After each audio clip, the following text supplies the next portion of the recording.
All right, see some people popping in. Hi everybody. Thank you for coming. It's good to see you or see your names because we can't really see you.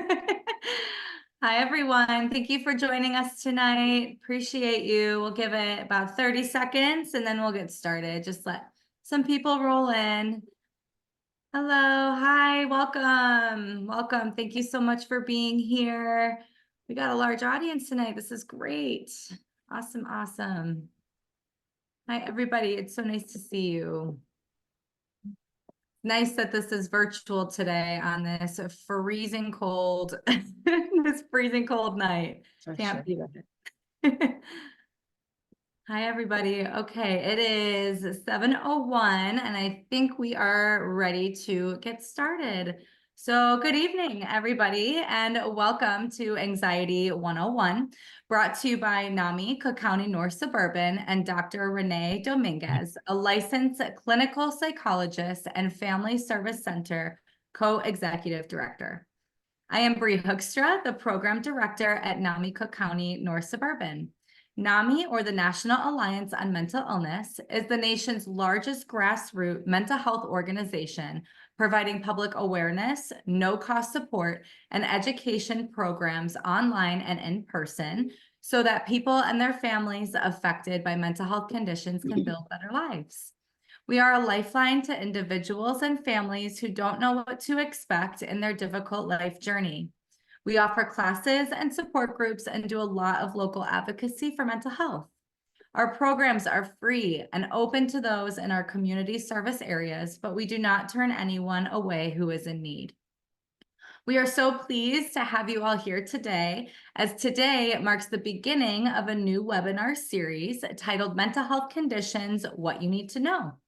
This year, each month, mental health professionals will dig deep into a variety of mental health conditions to provide further education, to raise awareness, and to fight to end the stigma that surrounds mental health.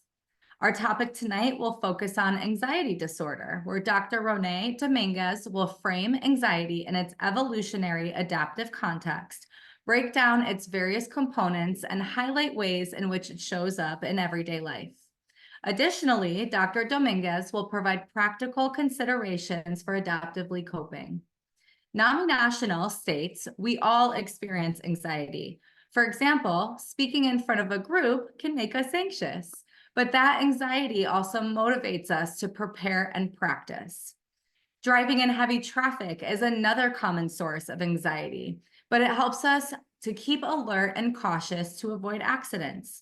However, when feelings of intense fear and distress become overwhelming and prevent us from doing everyday activities, an anxiety disorder may be the cause. NAMI National also states anxiety disorders are the most common mental health concerns in the United States. Over 40 million adults in the US, or 19.1%, have anxiety disorder.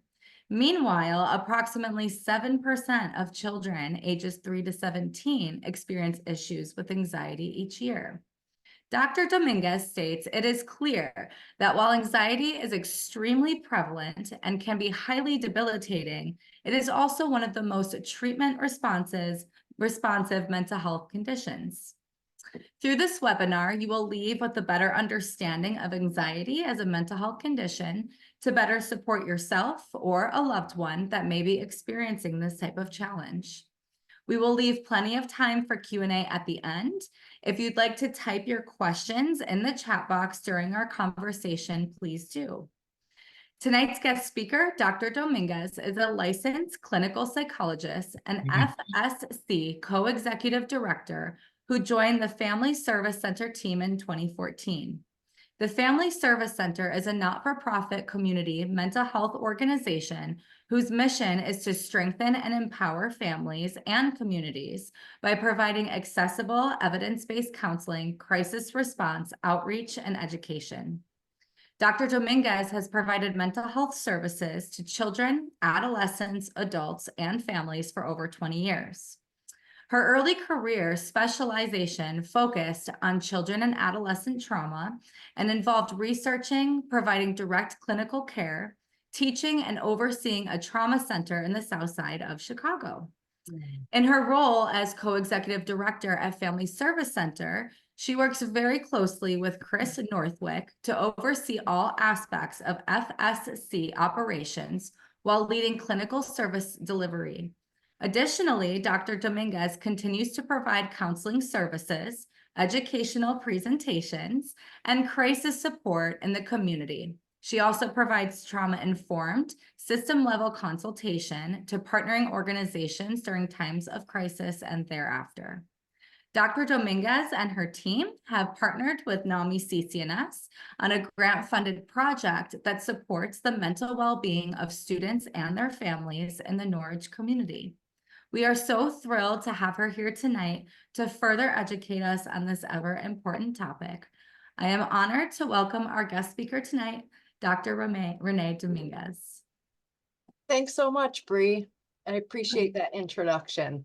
You're welcome. And I'm happy to be here to talk a little bit about anxiety.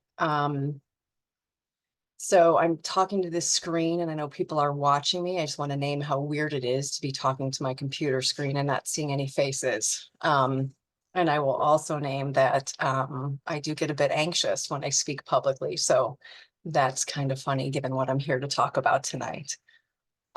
Anyway, happy to be here and share some of the things that I have learned through my education and through my work with clients. I've learned quite a bit from the people with whom I've worked, and I'm happy to share what I've learned with you.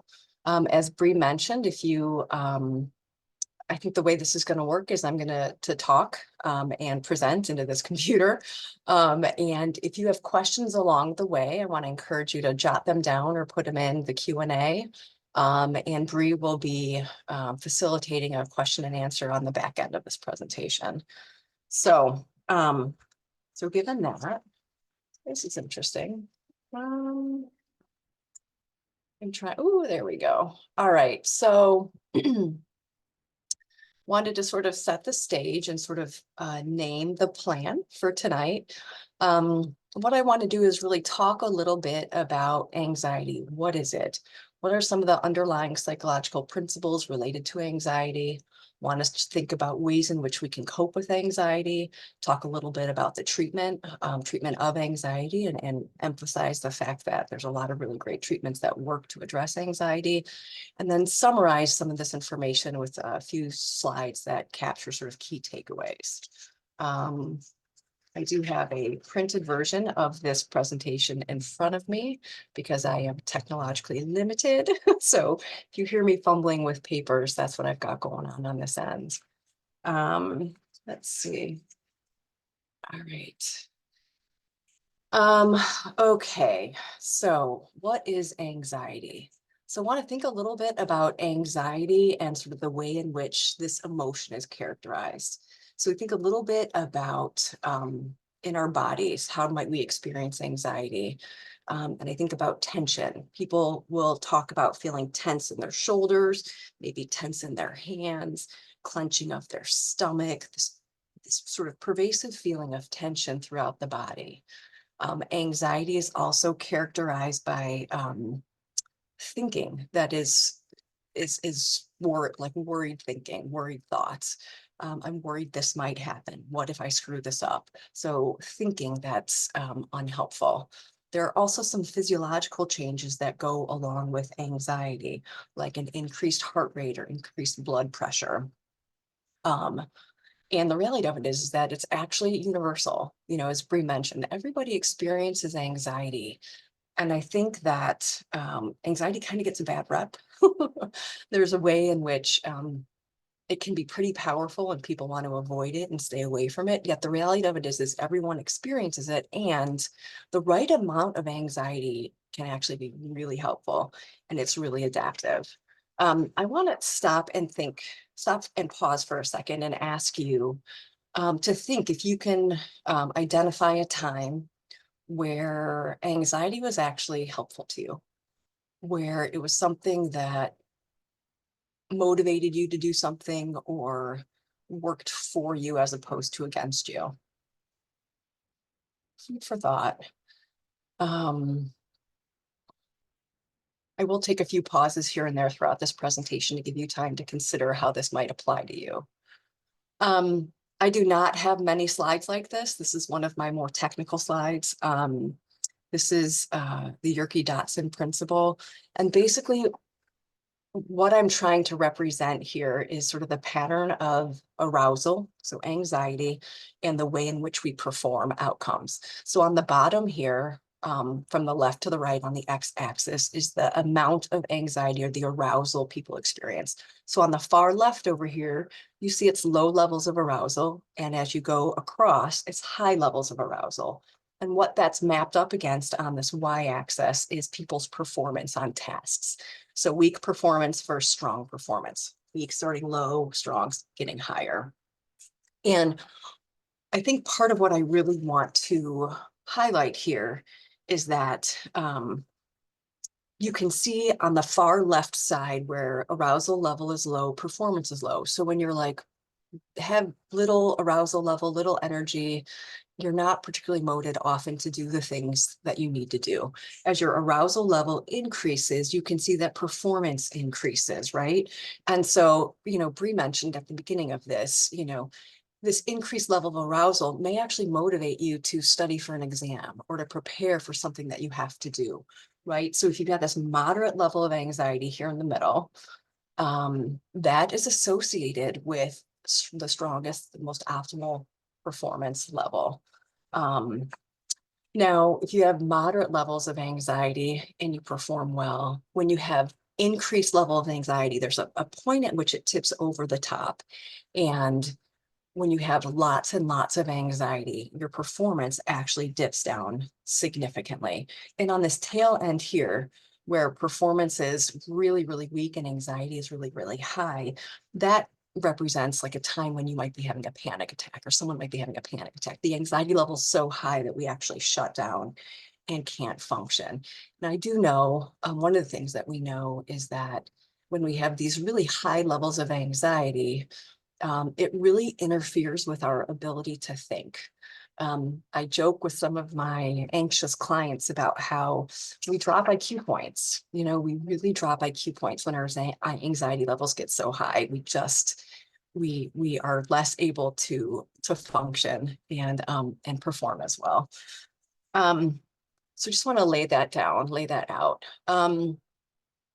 Another way to think about this, sort of what goes on in our brains when we get on that tail end, that high level of anxiety and that low level of performance. My printer's making a strange noise. Sorry about that.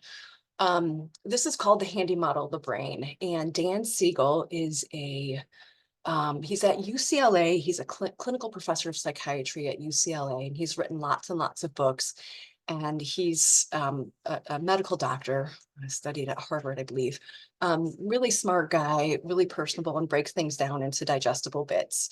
And he talks about to think about how our brains work. This is our handy model of our brain, right? And he talks about this being your downstairs brain, your emotional brain, this being your upstairs brain, right? Your thinking brain. So this is where your prefrontal cortex is. This is where your thinking and planning, your executive functioning happens.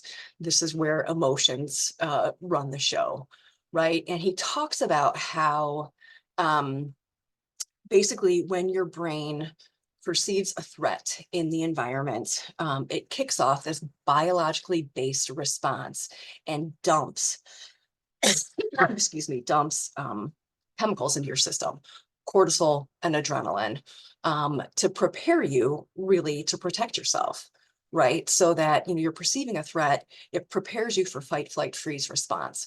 And when the cortisol and the adrenaline get dumped into your system, you have an increased heart rate, you have an increased blood pressure, your respiratory rate, you're breathing much more heavily. You're extremely aware of your environment. You're very vigilant and very focused in the interest of protection and self-preservation. At the same time, while those systems are on overdrive, really, non-essential functions get shut down, right? So, the systems around feeding. If you're being approached by a bear, you're not thinking about like, hey, it's about time for dinner, I'm kind of hungry, right? That's not where your resources are going. So your feeding responses, your immune system responses, your planning, that prefrontal cortex stuff, that planning, future orientation, all those things are pretty much offline. And so I should name too, he says you flip your lid. When you perceive the threat, you flip your lid and you no longer have access to that thinking, that prefrontal cortex, and you're being driven by that biological basis of survival, that survivalistic response. Super, super adaptive in the face of a real threat. If a bear pops out, you want to be able to fight, flight, or freeze, right? You want to be able to protect yourself in a situation where there's truly a threat. However, there are often times when it is not a threat, right? And it's actually a false alarm. And so we have a perception in the environment that there's a threat, but the reality of it is there's not a threat.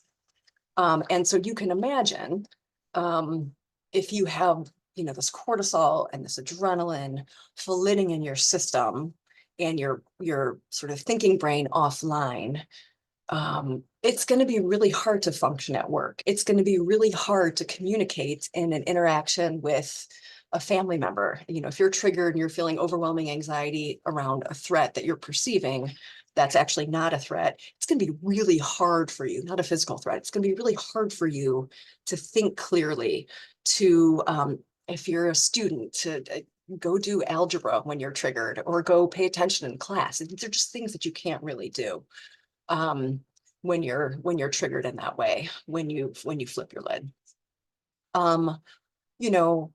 Bree already named this, and I'll reiterate this. Anxiety disorders are, among the most prevalent disorders, mental health disorders out there. And I will name that I did see some meta-analytic studies. So someone looked at all of the studies looking at anxiety in the height of COVID, and it actually popped up to like 35% of people meeting criteria for some anxiety related disorder. I guess you could make the argument that there's some true threat there. And we're talking about experiencing symptoms and having functioning impaired in a way that really negatively impacts folks. So lots of false alarms that happens. The other thing I'll add to what Bree said, I think Bree, you quoted the stat, like a little over 7% of kids experience anxiety in a year. The other thing that we know is that about almost a third of young people, by the time they're 18, will have experienced some diagnostic level of anxiety. So not at one time or in 1 year, but over the course of time, a third of the folks who become adults have experienced an anxiety disorder. So again, very prevalent. False alarms are prevalent. Well, that was an interesting transition. So I want to take a look a little bit at how the body experiences anxiety. So there's a lot of individual variability in the symptoms that people experience. I've had folks in here say, I can't think straight, my mind is racing, and my heart beats fast. I've had other folks say, I can't swallow, my hands get shaky and they get clammy and sweaty and I get trembling.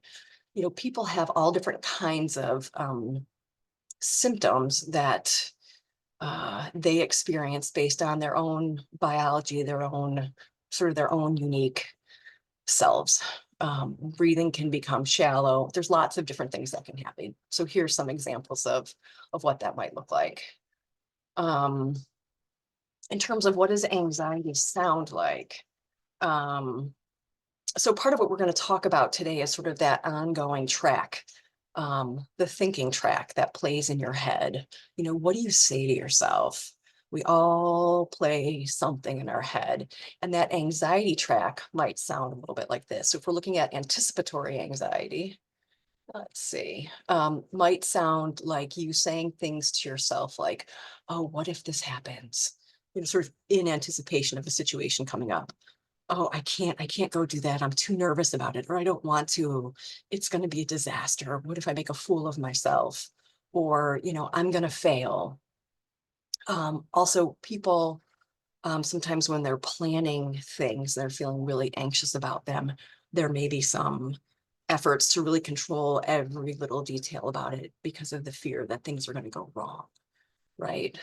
So anxiety might look like controlling behavior, controlling plans. During an anxiety provoking situation, like in the midst of it, what might be going on internally in that track or even externally is person who's experiencing anxiety saying something along the lines of, I need to get out of here. How can I escape? I can't do this. People saying, I think I'm having a heart attack. The number of people who show up at the emergency room thinking they're having a heart attack when actually they're having a panic attack, the level is really high. I don't know the exact data on it, but it's a very common situation.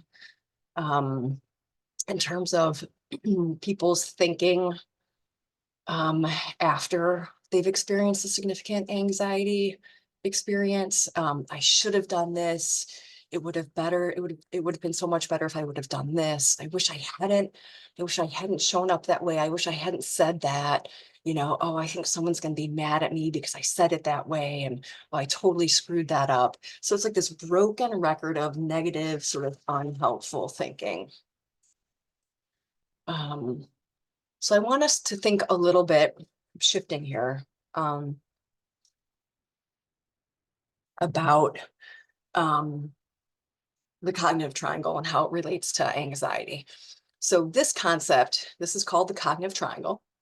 And it is one of those things, these concepts that I learned in graduate school 25, oh gosh, ish years ago.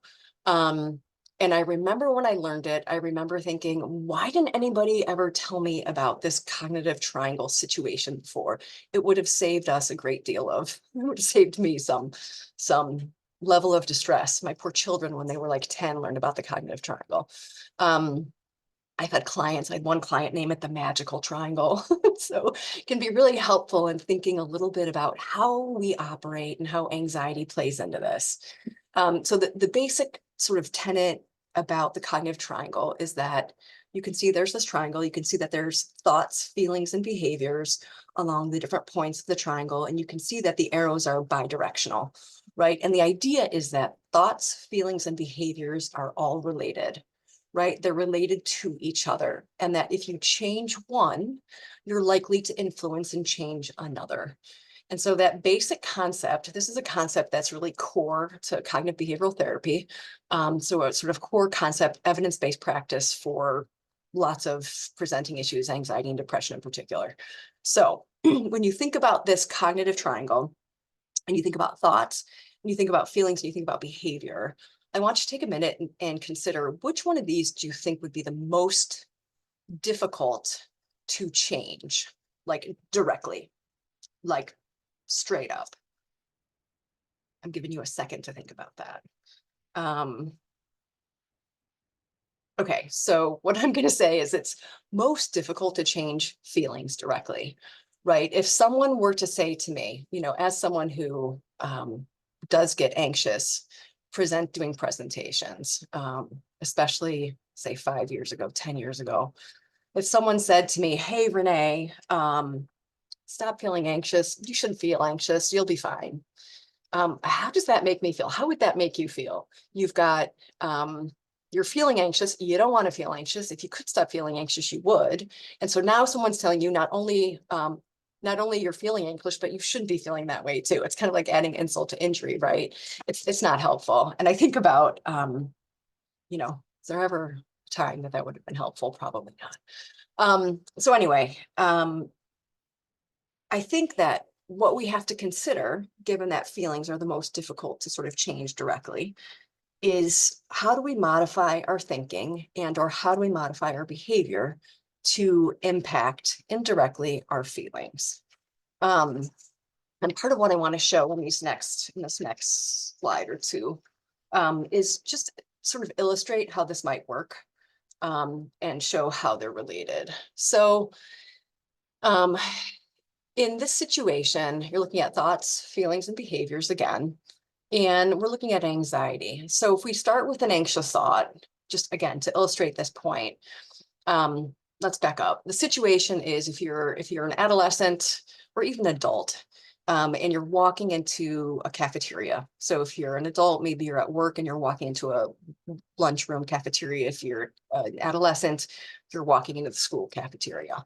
And you walk in and you see a group of people hanging out and they're laughing and they look up at you and they laugh. And if you start in the place and end in the place that everyone is laughing at me, and that's your thought, the thing that naturally follows from that thought, here's everyone is laughing at me, so we're going to follow this orange, these orange colors.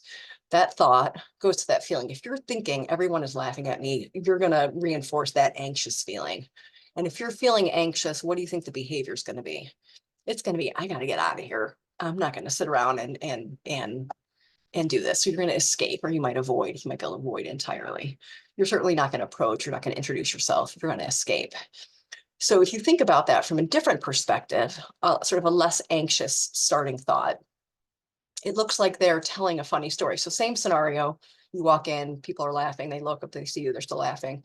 It looks like they're telling a funny story. If that's the thought that you can land on, the thing that naturally follows from that, how might you feel? You might be curious, you might be excited. If you're curious, what might you do? You might approach the situation to go and learn more about what's so funny.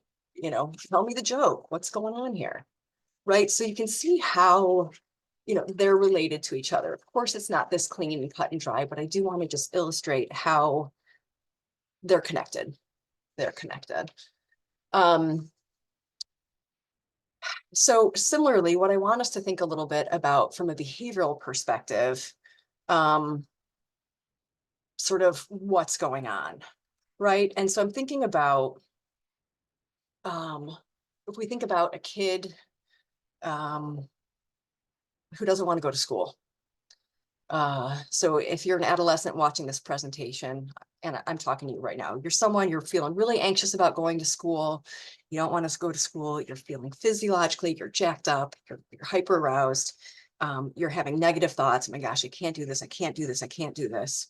I'm never going to be able to make it through the day. And then a parent walks in and says, fine, you don't have to go to school. Don't worry about it. You don't have to go to school. If you think about how that kid's feeling, so if you are a kid or an adolescent, or if you're an adult and you're thinking about what that experience might be like. For an adult, it might be like you have to give a presentation at work and you want to avoid that. But you're told, okay, actually, you don't have to do it. What is that immediate feeling that you have from like a physiological perspective and then behaviorally?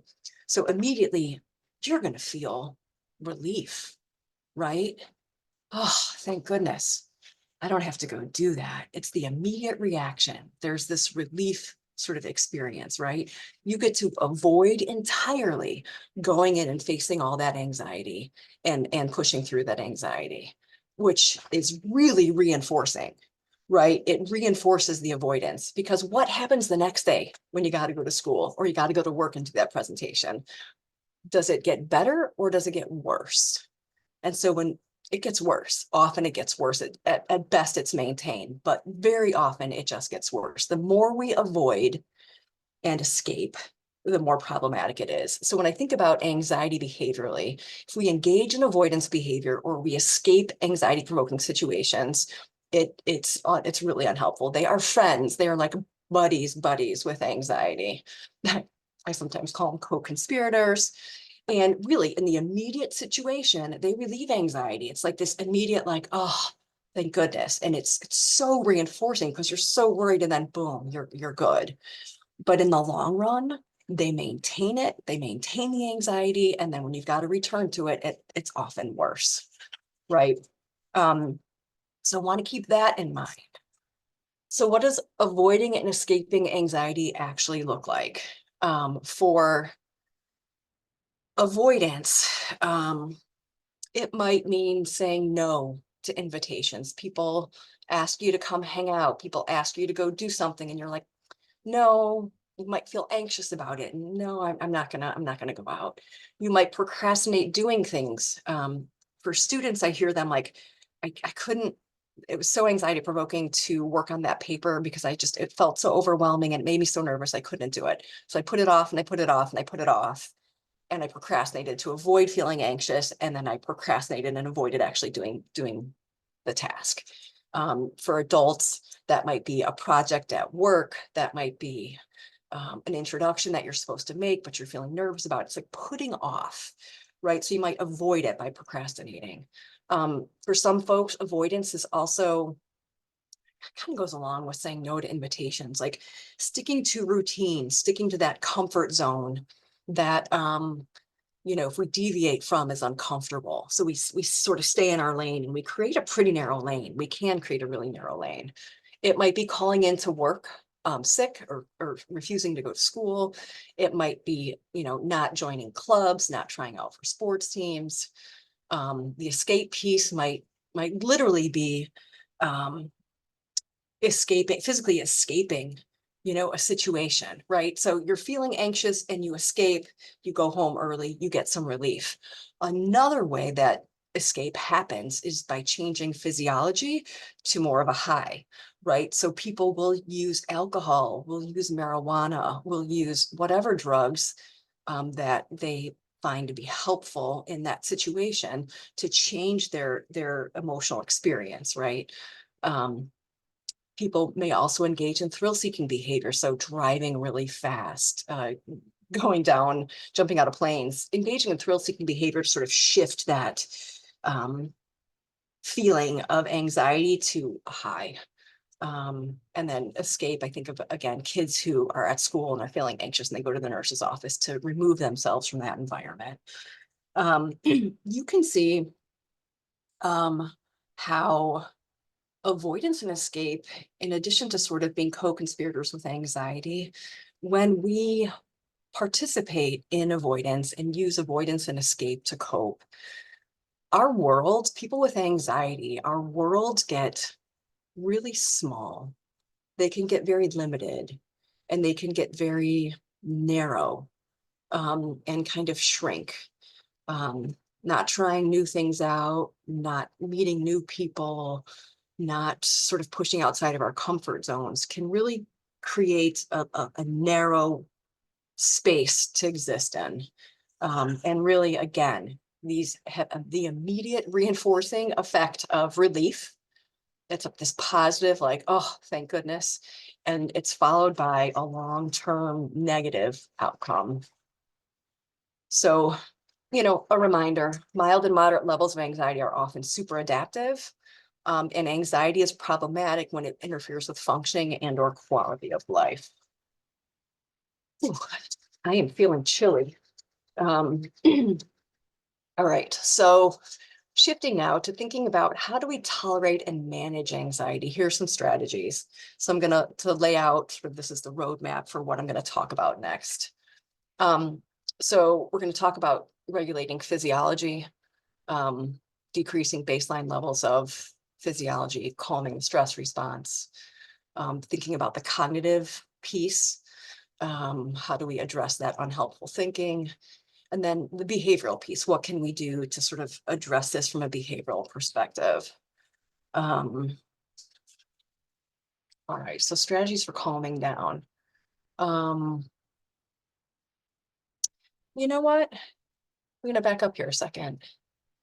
I don't have a slide here for decreasing baseline levels of anxiety. So I'm just going to talk through that for a second.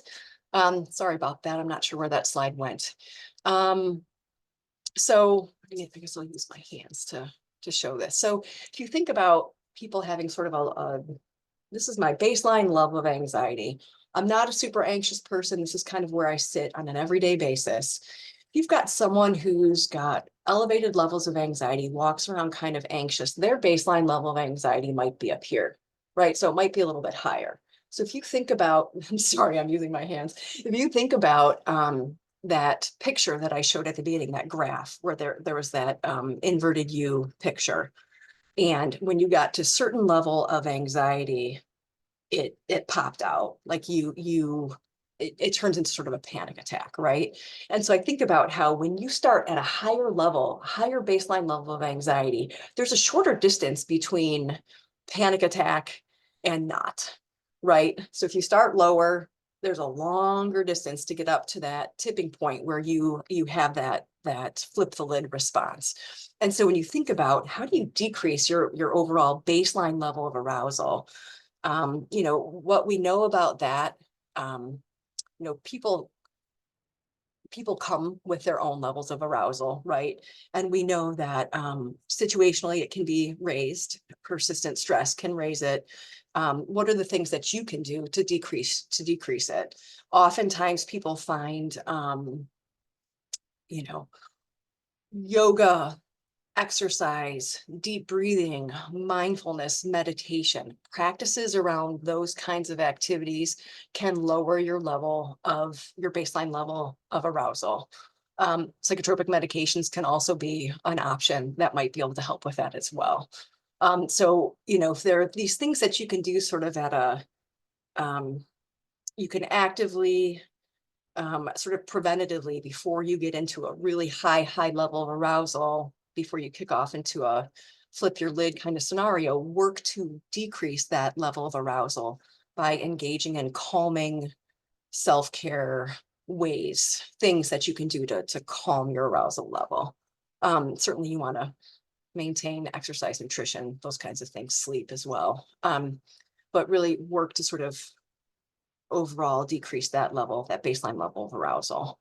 Then, if you have that flip your lid response, we have to think about what are some of the strategies that you can use when you kind of perceive a threat and you flip your lid.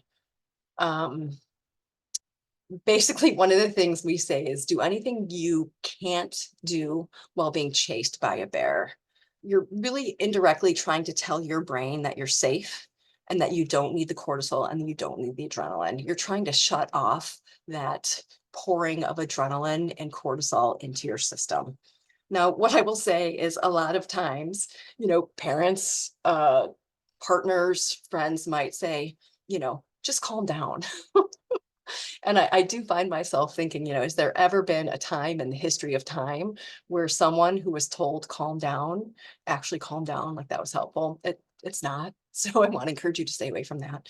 But what are some of the things that you can do that you can't do when being chased by a bear, right? And again, it indirectly tells your brain that you're safe. You can practice deep breathing. You can count to 10. You can do the 5, 4, 3, 2, 1. That is, it's a grounding activity where you name 5 things that you can see around you, 4 things that you can touch and you can feel, 3 things that you can hear, 2 things that you can smell, and 1 thing that you can taste. You know, using your senses to ground you, to to remind your brain that actually you're safe. Right. You can stop and take a drink of water. You can balance and stand on 1 foot. You can squeeze a stress ball and play with a fidget. You can wiggle your toes. Really what all of these things do is they, again, for the 19th time, they tell your brain that you're safe, but there's also a way in which they really shift your attention to present moment awareness. And they help you engage with your environment that doesn't pose a threat. Right? It really doesn't pose a threat. So you want to ground yourself in present moment awareness, focus on your senses, and do something that you can do that you can't do when you're being chased by a bear. Definitely easier said than done, but it's food for thought. So calming your physiology is a necessary first step. It may not get you all the way, but it's a necessary first step. Again, it calms your body down, and then you can address unhelpful thoughts and behaviors. I have not been flipping my pages here. All right, so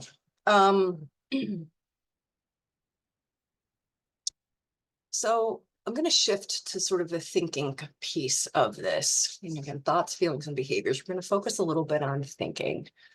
And I want us to kind of pause a minute and think about how and if, I think most of us do this at some period or another, we kind of go into autopilot.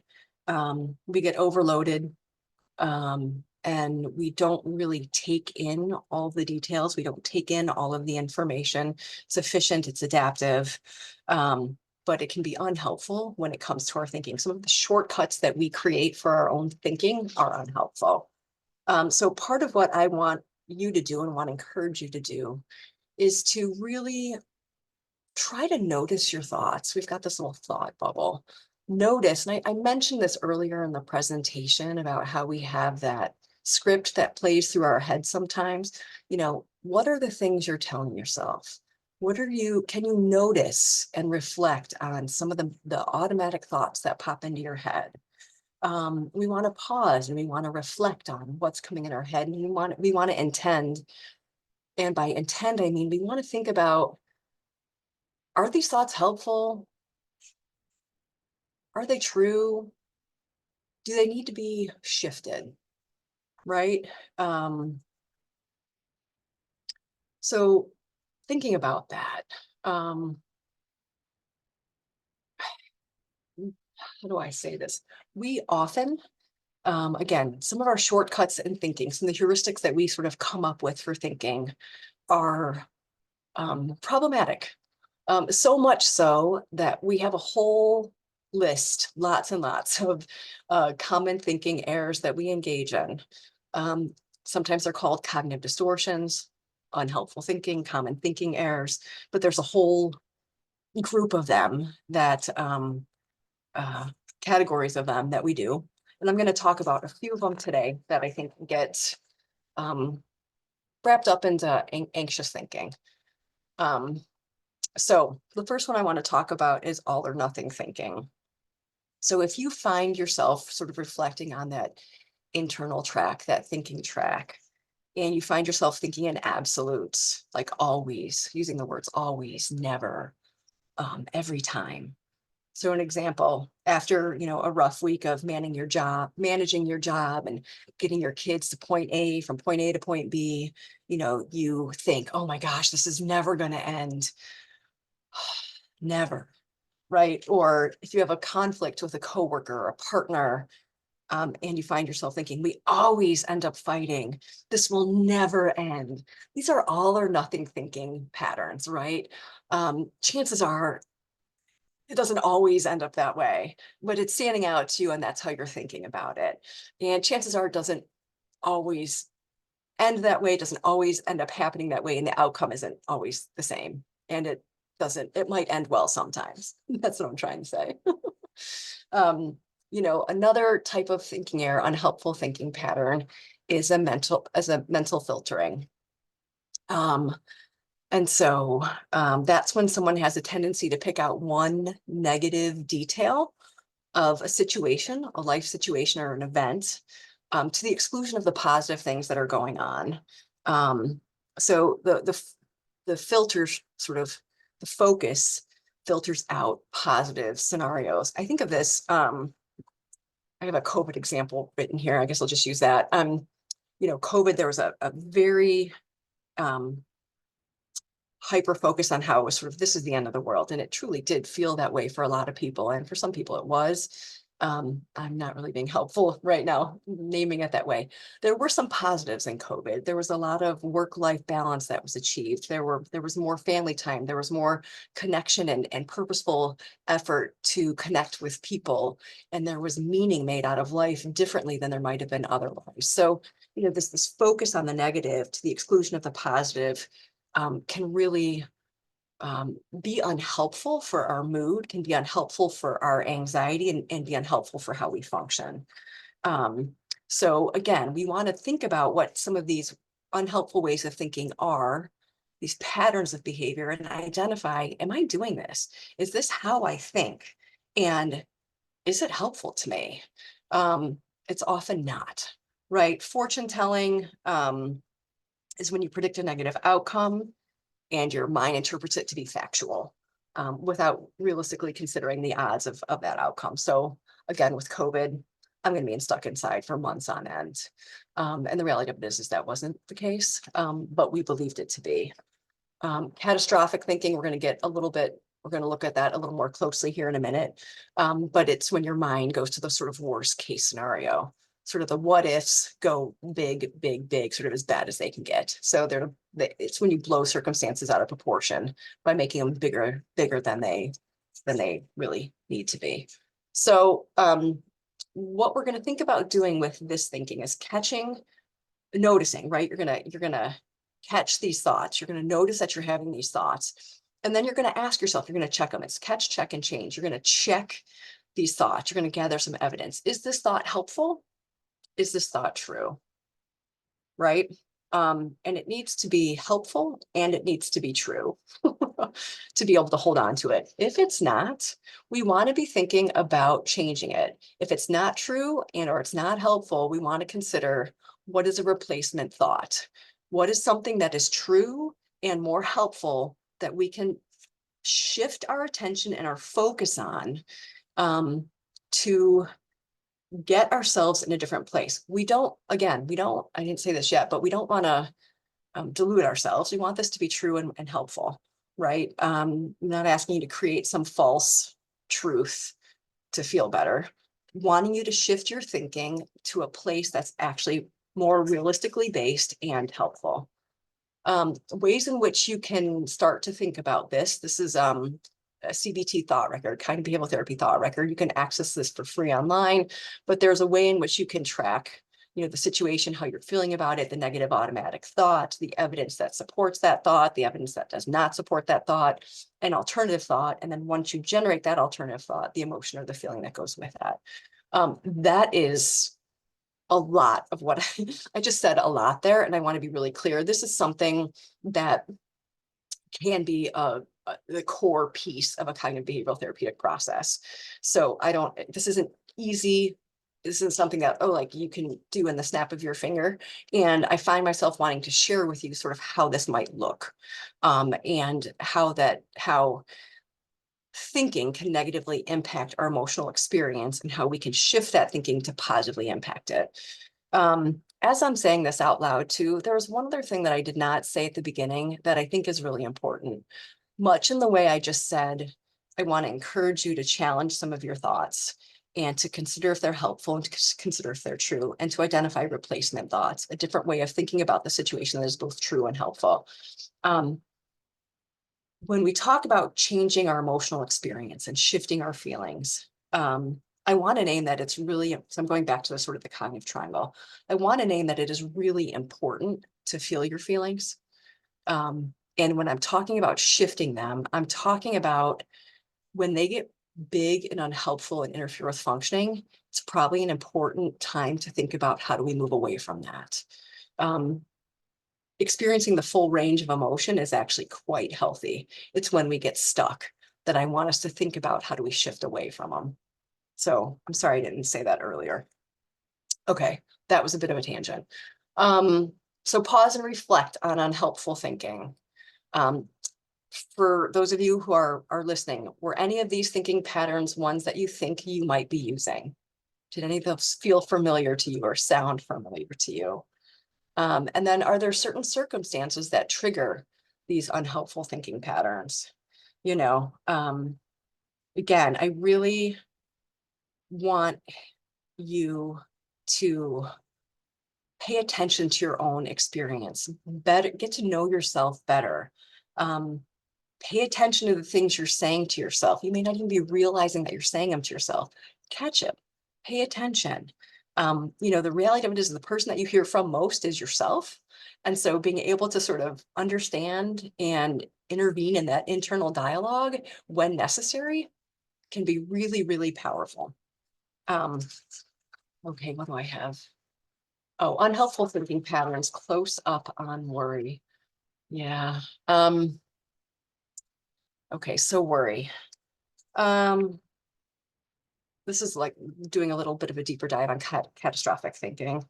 Sorry, just a second here.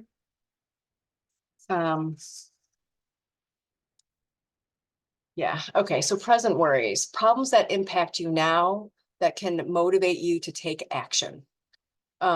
Examples, I have COVID examples in here, you guys. I'm sorry, I didn't update these. So in the thick of COVID rates are getting better, but the variants are out there. I have to figure out how to support my kids who are schooling from home while I'm working. Those are present worries. They're actually outdated worries, but for the current example, for the purpose of illustrating worry, present worries. And hey, this is something that's going on and it can motivate me to actually do something and figure out a solution. right? Hypothetical worries and catastrophic thinking might look more like something that doesn't currently exist, but it might happen.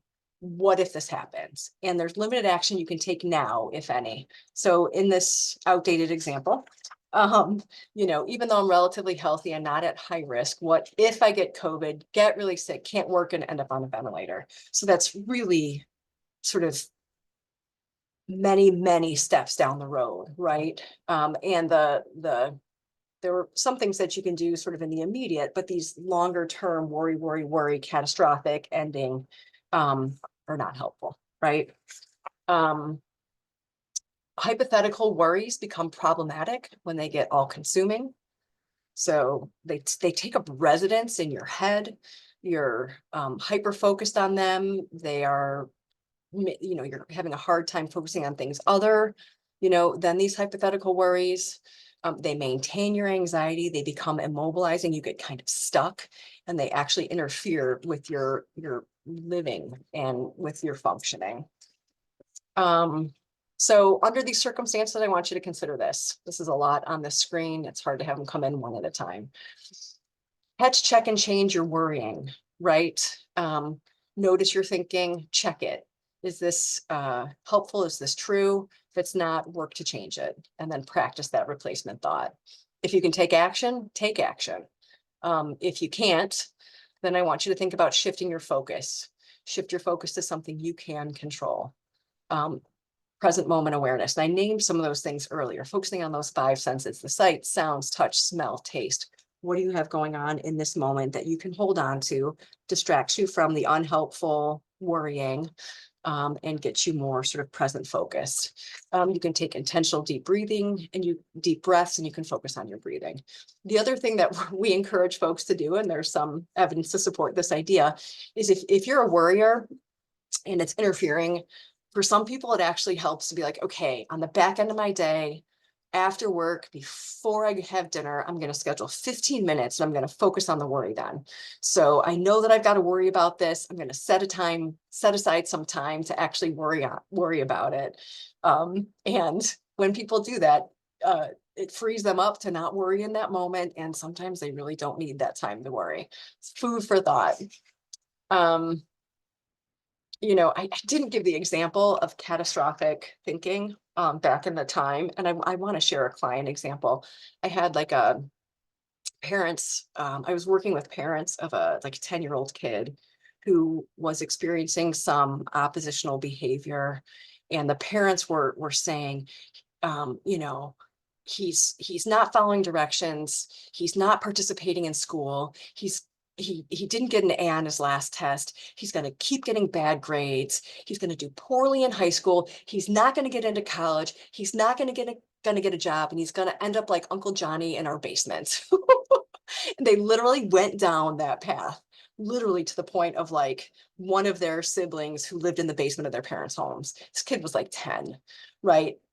That's just an example of catastrophic thinking and worry that just ends in this like place that's way out, far away, and just not helpful thinking. Their fear was legitimate. Their fear was like, their experience was real, and they were actually able to laugh at themselves like, oh my gosh, we are really getting out of control here with our thinking, right? So this is another example of catastrophic thinking. Anyway, okay, so pause and reflect on worrying. When do you have a tendency to go down that worry rabbit hole? Are there certain things that kind of set you off, that get you worried? Certain topics, certain things that you feel maybe insecure about, that you don't feel confident about, that you start to really worry. What is outside of your control, and what can you control? Really important thing to consider when it comes to worrying. And then what strategies do you want to try? Given the things that I just kind of laid out, what might you want to do? What might work for you? And I would encourage you to play around with them. Okay, so behaviorally, I know we're running kind of low on time here. Behaviorally, if avoidance and escape are co-conspirators with anxiety, what behavior is part of the antidote? And really, the only way out is through. So facing and approaching anxiety, approaching the situations that cause anxiety, that make you feel nervous, really actually results in a decrease in anxiety, right? And so,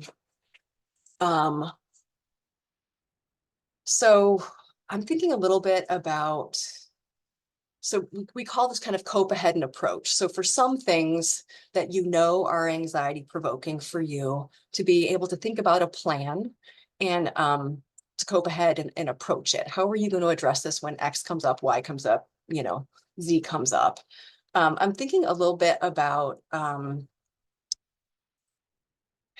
yeah, I'm going to provide a little example. I haven't thought this through in a while. So a client that I worked with, another young kid, actually another 10-year-old, at the time I met her, was really anxious. Her mom brought her in because she was in a district where she was going to have to go on a school-based field trip overnight. It's called outdoor ed. And this was a kid who was having a lot of anxiety separating from mom and dad, but especially mom. She was anxious about when parents went on a date night. She would want to call and talk to mom. She didn't want to stay with the babysitter.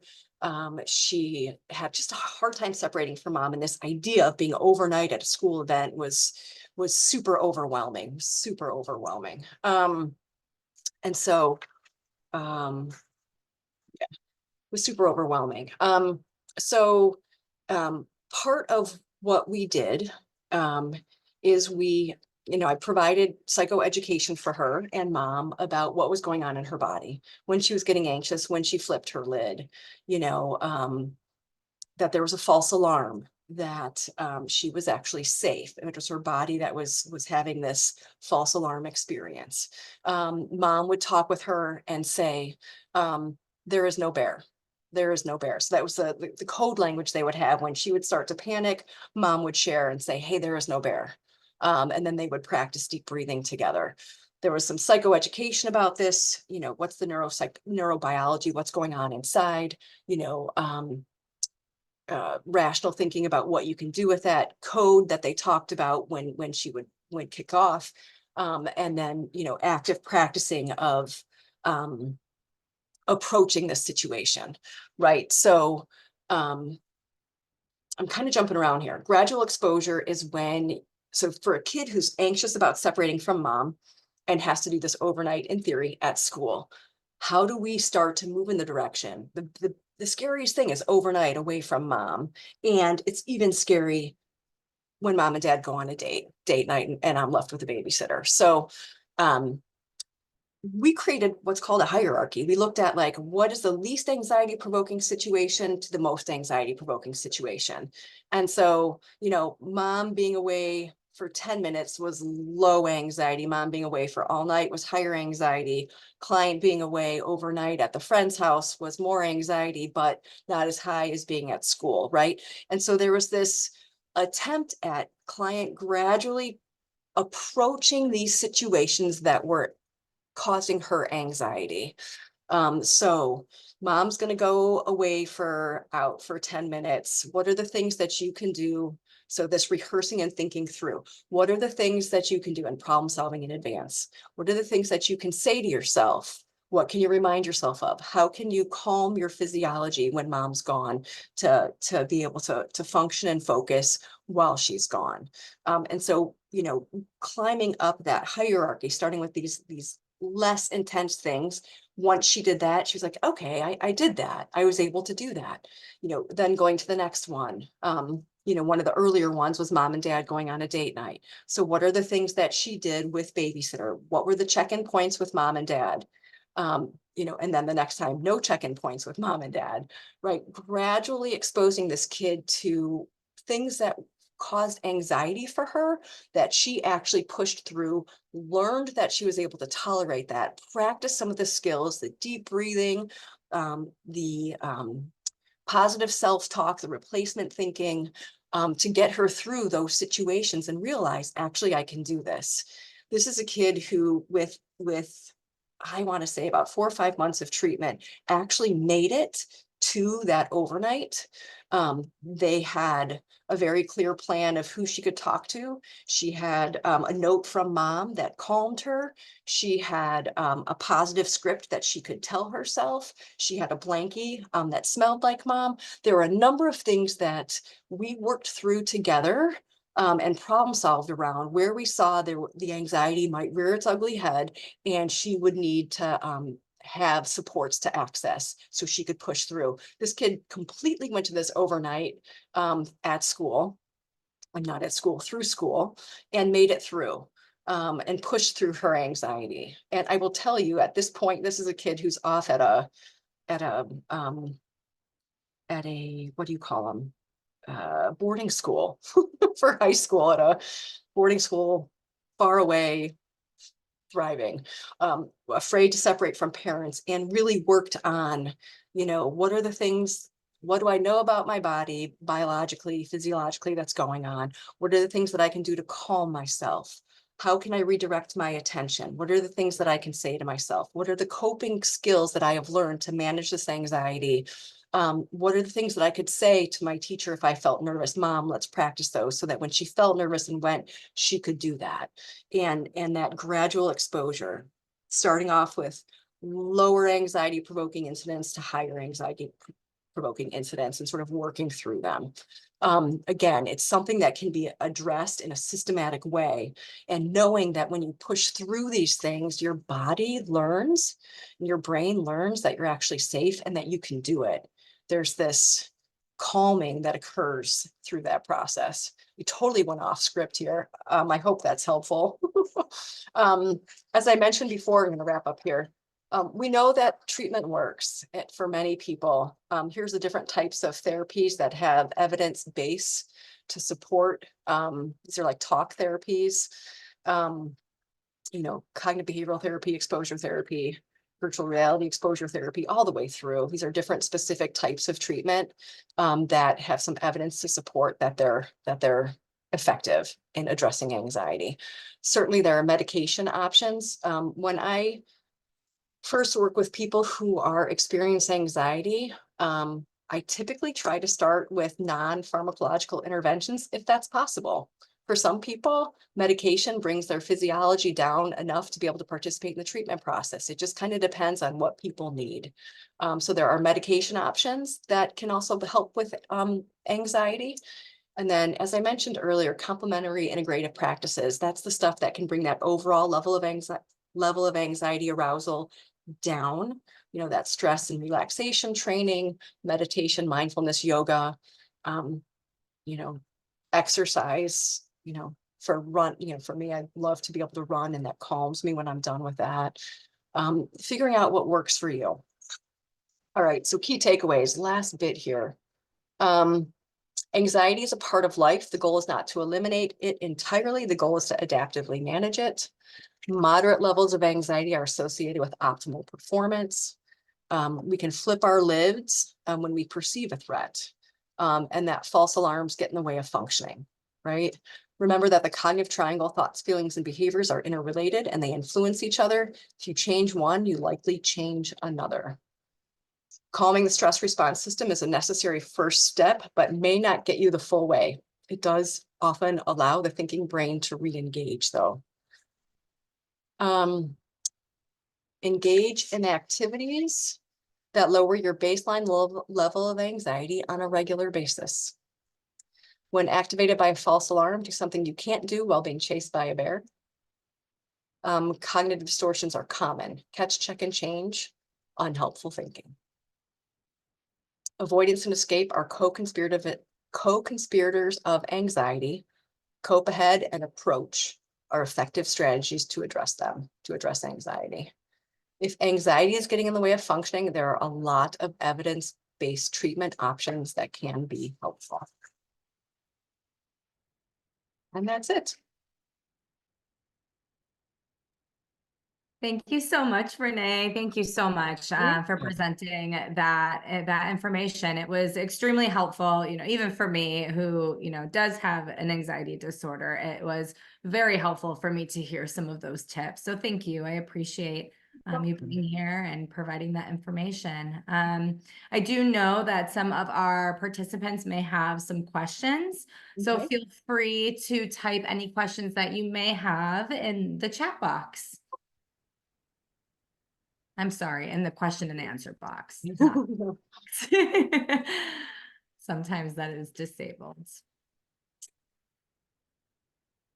We do have a question that's just about the recording, and in case you all can't see it, this will be recorded. We do have a webinar library on our website that our webinars are recorded and posted within 1 to 2 days. So if for any reason you want to share this with a loved one, you know, if you want to rewatch it to go back and get some of those tips, you can find it on our website. It's namiccns.org. All right, let's see. Can we have a replay? What do you mean by replay?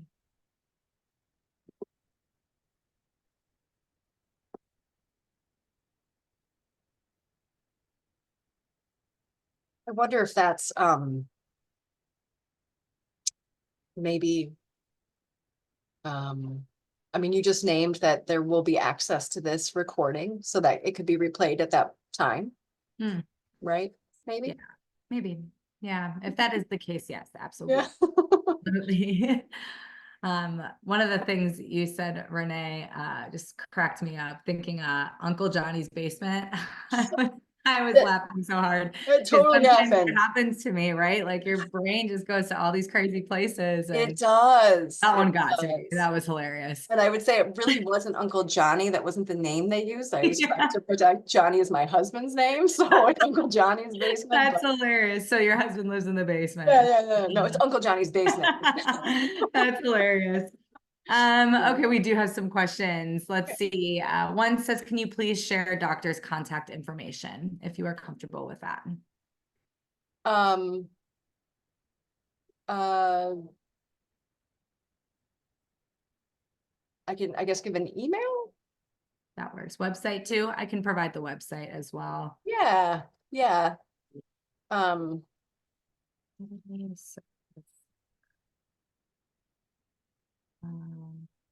Want me to put that in there? Yeah, is this the one FSC? I think this is it.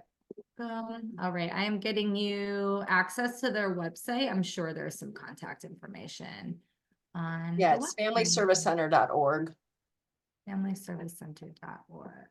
Yep, that's the one I got. I will put it in this feature.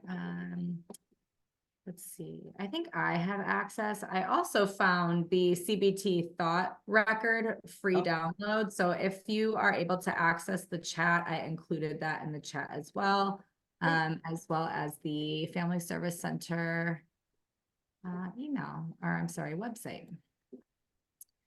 Do we have any other questions for Dr. Dominguez?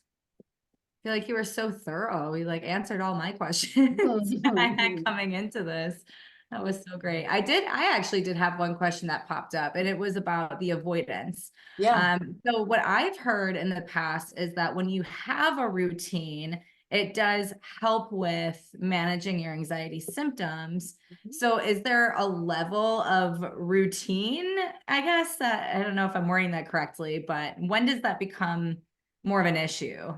That's a great question. It's when it becomes an issue for you. Yeah. Right. So I don't think there are any hard and fast rules. It's just really if we often will create routines to manage our anxiety.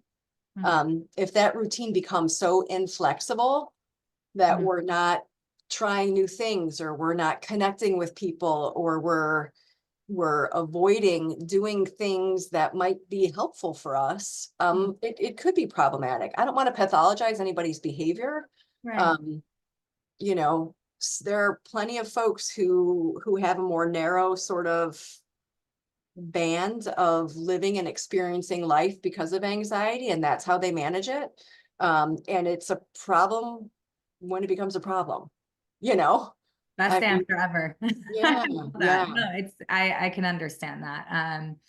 Yeah, right. Be a larger problem for like a loved one. Like, Yeah. oh, I want to go here, but you've got this routine, and that means that we can't do the things that I want to do. That can cause relationship strain or conflict or problems within an interpersonal relationship.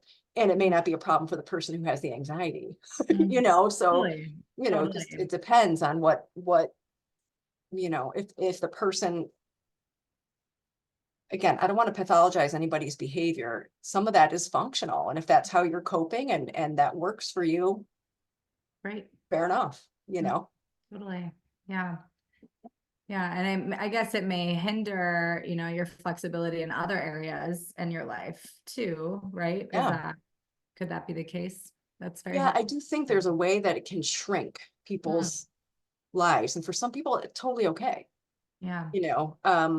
I like to get up, I like to do my routine, I like to go to the gym and then go to work and go home and watch TV and not interact with a ton of people. And that works for me.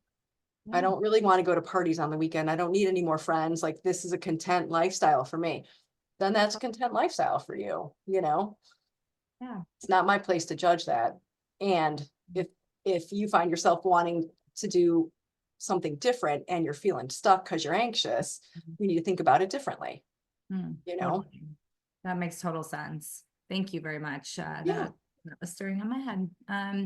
I did have somebody, no question, but comment and said, your presentation was extremely helpful. Thank you. And let's see. Oh, the same person that asked about replay said, can I watch it again? Yes, absolutely. You can watch it again.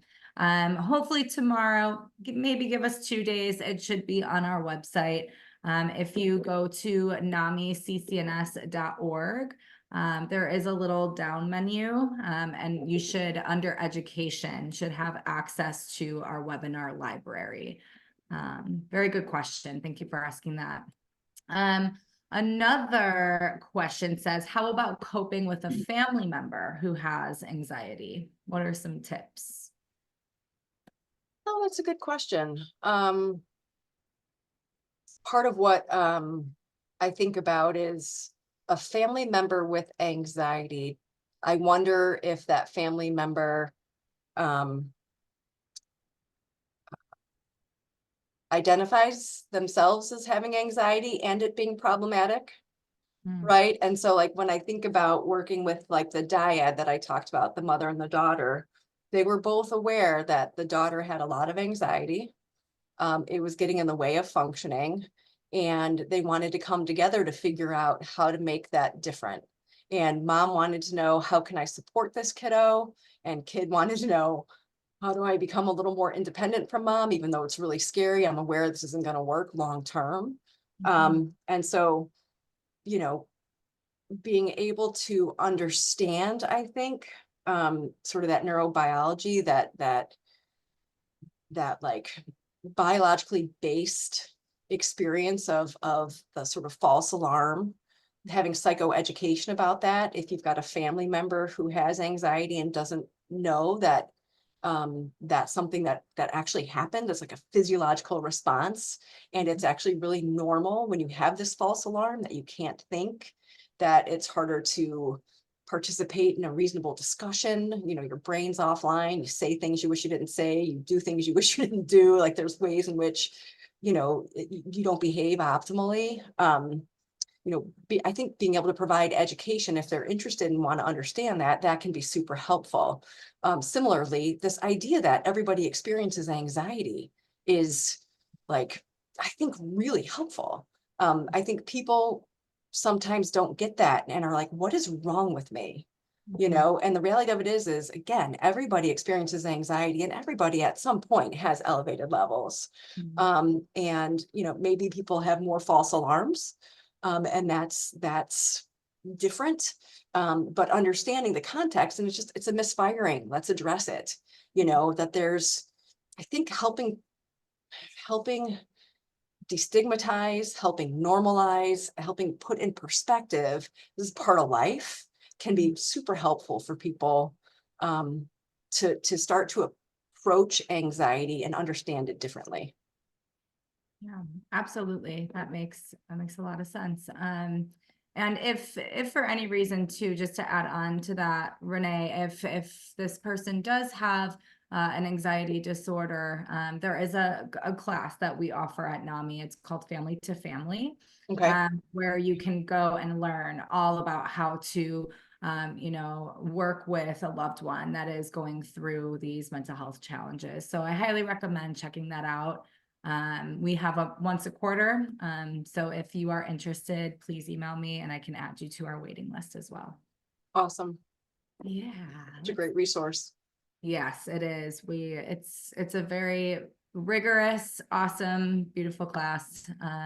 Very good chance to connect with others who are, going through similar things that you Yeah. are. Let's see. We have another comment. It said very helpful presentation. Thank you. Yay. Any other questions for Dr. Dominguez before we wrap it up? I'll give it a couple more. Let's see.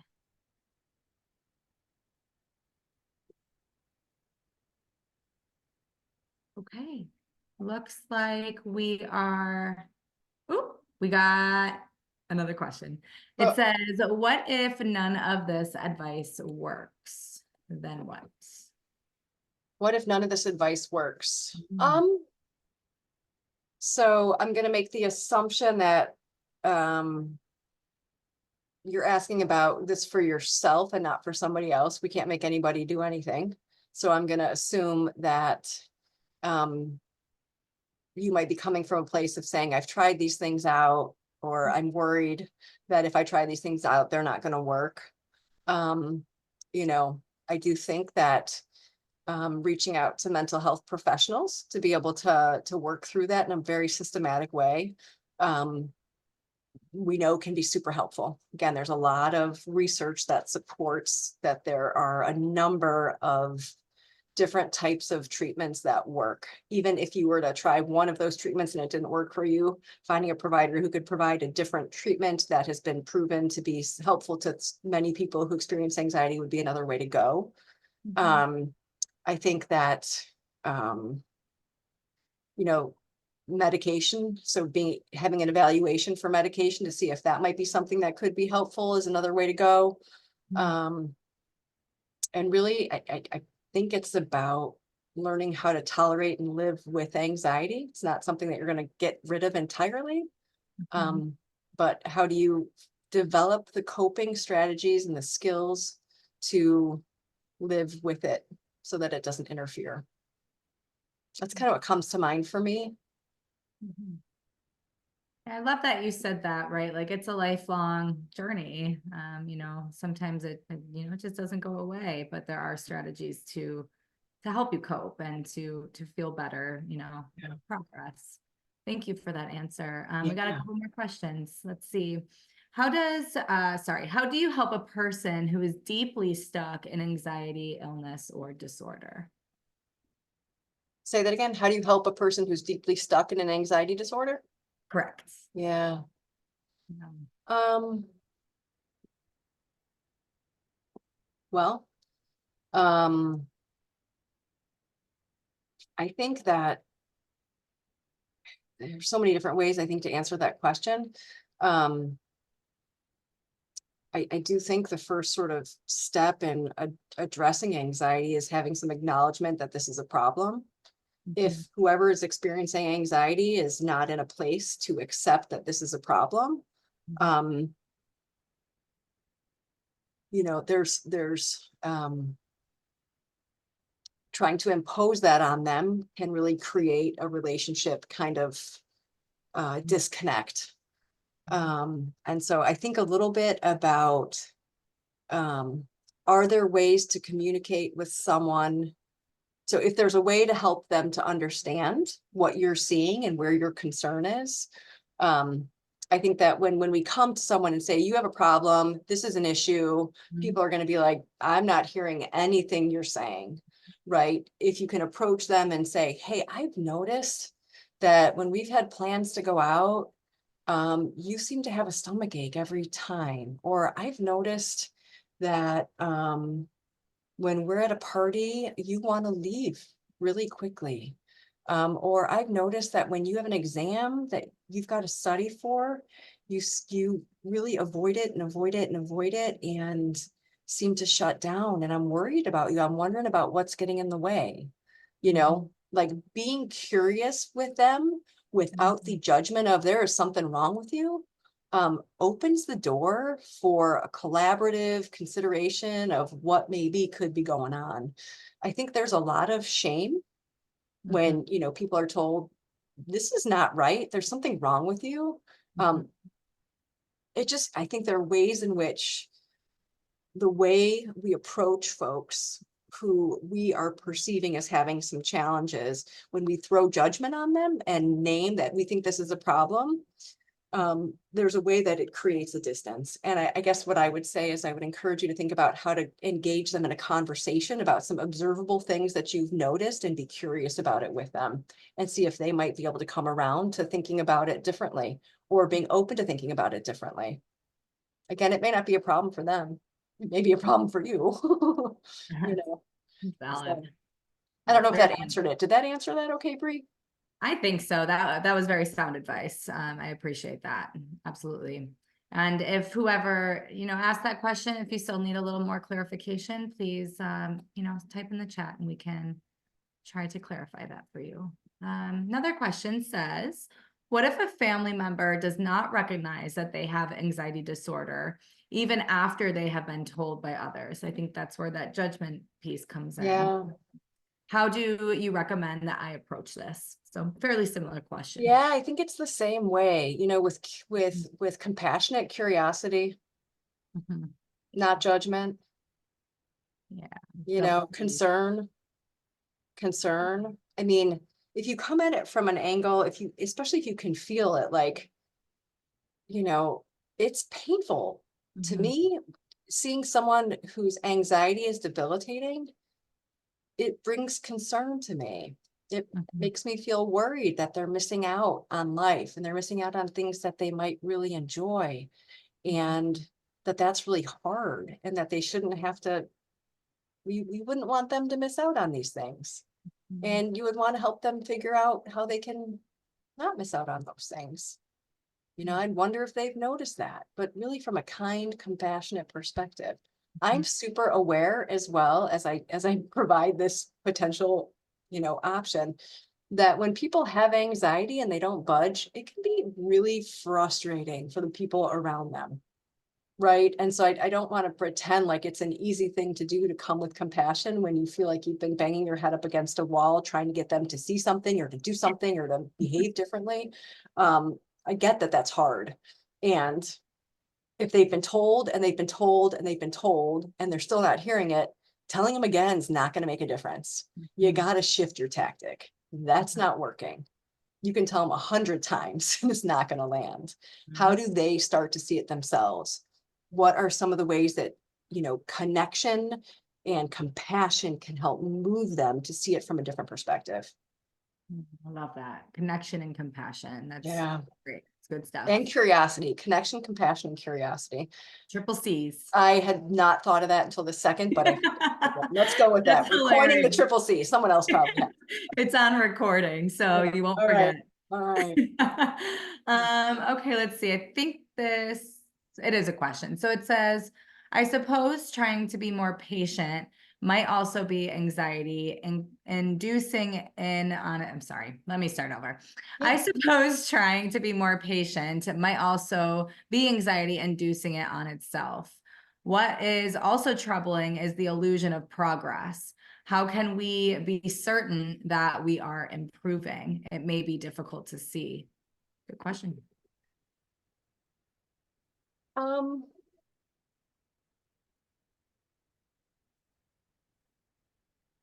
I think progress is, how do I say this? Not linear. Well, it's not linear, but it's also like, yeah, I think that's a great point. Number one, it's not linear. Number two, like, who's the judge of progress?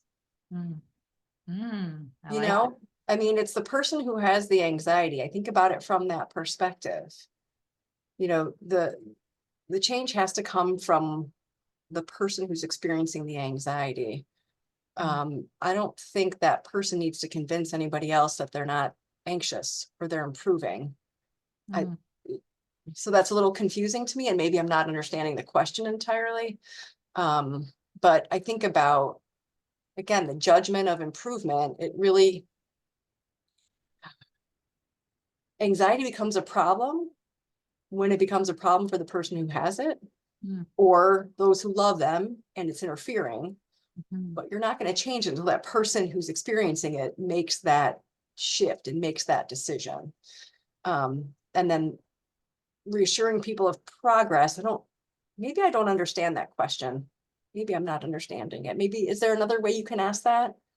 Person, whoever wrote that, I want to be able to address it, but I think I'm not really wrapping my brain around the essence of that question. What is also troubling is the illusion of progress. How can we be certain that we are improving? I think you answered that question clearly. And if not, please respond in the chat and we can get that clarified. While we may be waiting on that, there is another question that popped up. It says, how do you talk to a person who says, I have cancer, when there is no evidence of it, completely stuck in this pattern?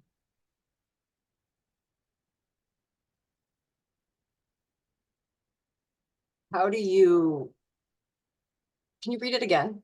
Yeah. How do you talk to a person who says, I have cancer, when there is no evidence of it, completely stuck in this pattern? It sounds like what you were mentioning before, like catastrophic thinking. How do you help a person who is stuck in a pattern of?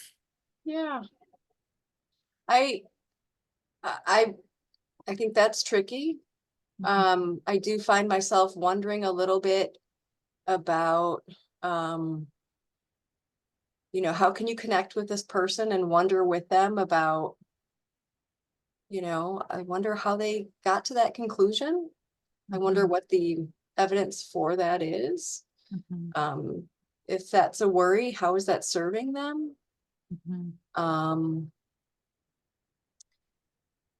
Curiosity about that.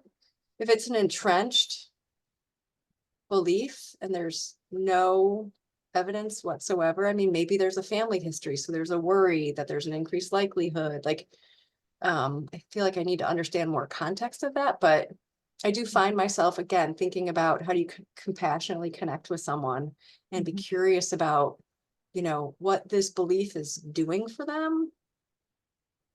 Is it creating problems for them? Is it hurting them in some way?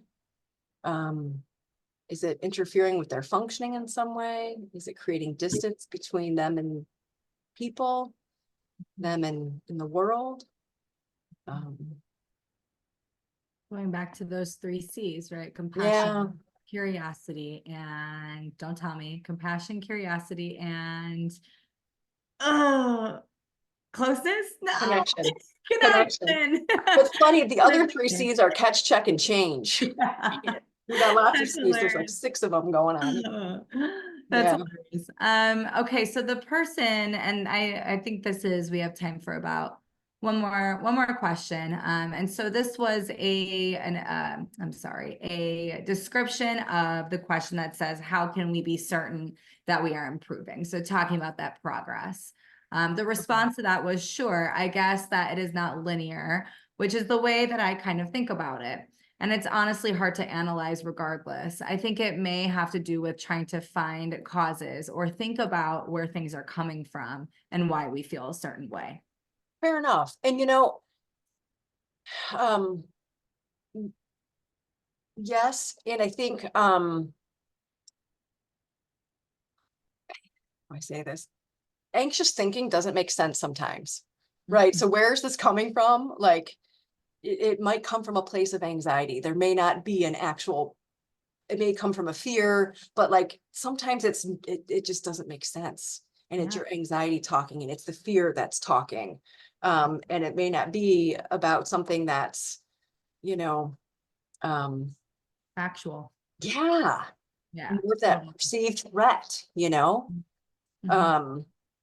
And there's no way to know for sure, you Yeah. know, like that we're improving. It's sort of how you experience it, and it's your perception, Mhm. especially if you're talking about your own anxiety. It's, I feel like I'm doing better. Then you know what? Maybe you are right now.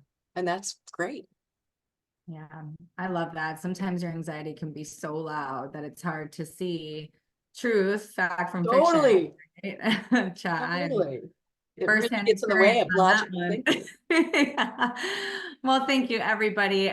We really appreciate you all joining us tonight. And if you did enjoy tonight's program, again, you can find more information on our website, www.namiccns.org.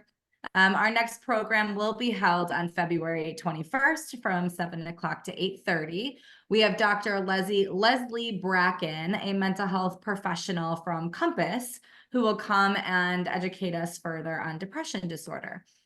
So once you log off, you will see a short survey. Please take it. It will not only help us better understand how we can improve, but we also use the data for grants and for fundraising purposes to be able to provide all of our services for free. So please, it'll only take you 2 minutes, I promise. And that would be very much appreciated. So we appreciate your presence again, and we look forward to seeing you at our next NAMI CCNS community webinar. Please take care of yourself and each other and have a great rest of your night. Bye-bye. Thanks for having me. Thank you, Renee. Bye-bye. I'll email you tomorrow. Thank you All so right. much. Thanks. Bye-bye. Have a good night. You too. Thank you.